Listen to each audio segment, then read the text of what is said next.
Use gravity to pretty much guarantee a good strike when you're chipping. I know this will pretty much eliminate sculling across the green, and finally, you have to get so much closer. Let me show you that from this angle. In fact, it's so important, this bit. You've got to get so much closer than you can even imagine. It makes things, well, one word, easier. Let me explain this gravity thing, okay?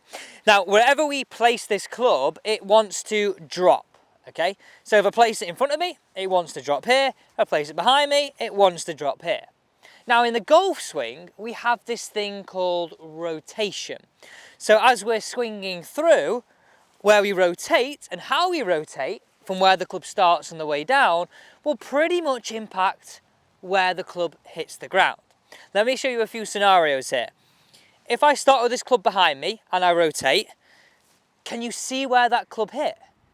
It hit significantly before the golf ball. That's those schools, thins, fats, horrible ones, and you're really, I'm gonna stress this a lot for you here, really relying on good hand-eye coordination. Let me show you that again. Look, if I start with the club significantly behind me and I rotate, the club's gonna hit first, which is why then we have to speed the club head up, flick the wrist, make involuntary actions. Whereas once you get that club more in front of us, look where it drops now. And I rotate. Where did that hit the ground? And I rotate. Look where it hits. In the same part, first point. The second point, more around the golf ball to just after. That would be in front of us. This would be behind us. Can you see how gravity, if you use it right, it can really help a strike like that. Well, I thought it'd come round more than that. It's gonna be perfectly pin high. Whereas as soon as you stop using it to favour you, that's where the schools, fat and thins come. So I said to you at the start of the video, you need to stand way close to the golf ball. Now, the wedges that I carry to chip with would be pitching wedge, 50, 54 and 58. I would roughly stand the same distance from the golf ball, so way closer with every single one of them. I'll give you the measurement, but this is the reason why. And this is what I said to John, right? We had this exact shot, which is why we come to just short of the 18th. He stood up to this chip like this. Now, anytime we're stood to a chip like a full shot, so I'm meaning like this distance here, naturally our golf swing will work more around us because that's where all the power comes from up here, isn't it? We want that. But in such a short space of time, on a short stroke, can you see how now this is promoting what? The club working to around us. So if I rotate, what am I always fearing? The club bottoming out early. Didn't mean to hit that. Let's do that again. That club bottoming out early. Those fats, those thins, those schools. So the distance being too far away helps the club work more on an arc around us. Think about the arc of the golf swing. Now, if that arc was on this angle of the shaft here, okay, if I stand closer, look how that changes that. Look how now that helps keep the club more in front of us back and through. Go back to what I said at the start of the video. You can now use gravity to help you. The club stays where? More in front. So you add in rotation when it drops. Where does it drop? At the ball. That's how you can guarantee strikes. That's what I was meaning. So that measurement is very, very simple. You measure it from your back right foot. If you are enjoying this video, don't forget to subscribe to this channel. We do things a little bit differently here, but I actually care about you. I want you to improve. So don't forget to subscribe and turn the bell. Now this is really key. You're gonna look at this and there's a few crucial moments here where you think, well, that looks pretty normal. I don't think there's anything wrong with it. Now, you tell me right now, if I showed you this setup, would you be happy with that? You probably would, and that's where we're going wrong. Like, look at the distance I am from the golf ball. If that's a full shot, then absolutely no problem. But because this is a short shot, and I'm looking to control this shot over a short distance, this club gets significantly behind me, okay? Look at where that ends up. Significantly behind me, all the way back here.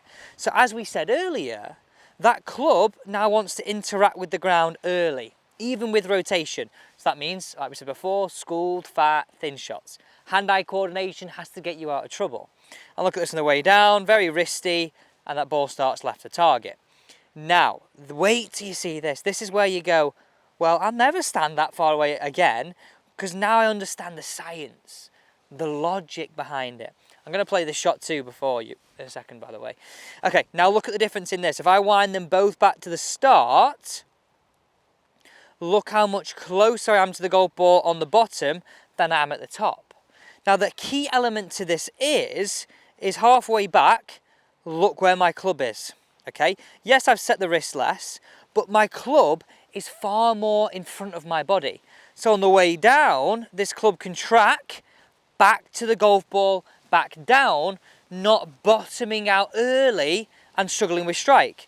I mean, this is such a key element to this. Like, if I pause them both at the top of the backswing, okay, and look how these track into the golf ball. I look at this every time and I think, why am I not doing this more? Why am I not thinking about this more in my golf game?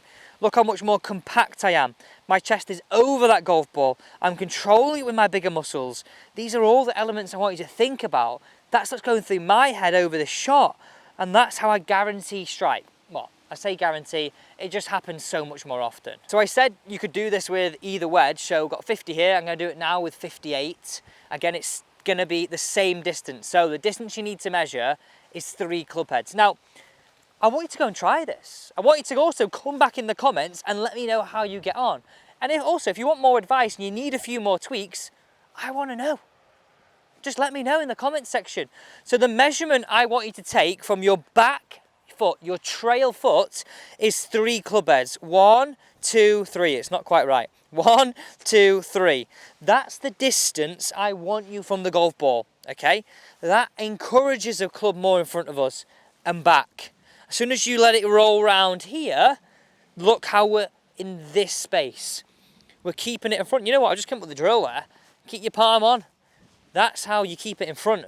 Look at that. Not.